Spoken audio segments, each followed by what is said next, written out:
పవన్ కొత్త ట్రెండ్లు సృష్టిస్తుంటే సినిమాల్లో వాళ్ళ అభిమానులు మరొక కొత్త ట్రెండ్లు సృష్టిస్తున్నారు.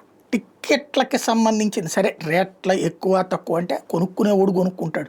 నాలాంటి వాడికి అంతంత డబ్బులు పెట్టే ఓపిక లేదన్నప్పుడు కొనం. లేదా నేను ఏ హీరోది కొన్నా ఎక్కువ రేట్లు పెట్టి 150 ఉన్నప్పుడు కొంటా.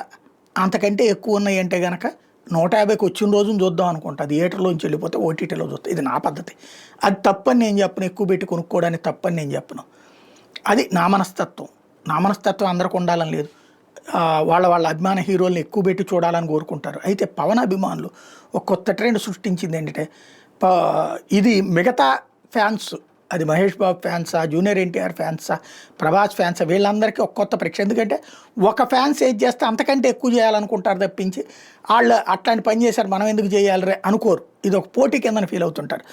పవన్ కళ్యాణ్ సినిమాని వివిధ ప్రదేశాల్లో ఓజీ సినిమాని ఫస్ట్ టిక్కెట్ని వేలాలు వేయడం, ఆ వేలాలు లక్షల్లో కొనటం అన్నటువంటి.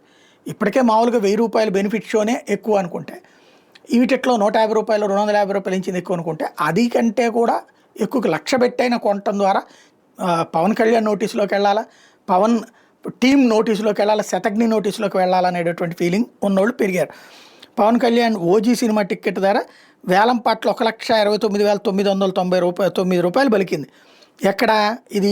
తెలంగాణలో యాదాద్రి జిల్లా చౌటుప్పల్లో సినిమా టిక్కెట్ వేలం టిక్కెట్ దక్కించుకున్న పవన్ అభిమాని ఆముదాల పరమేష్ టికెట్ డబ్బుని జనసేన ఆఫీస్కి ఇస్తామని చెప్పారు.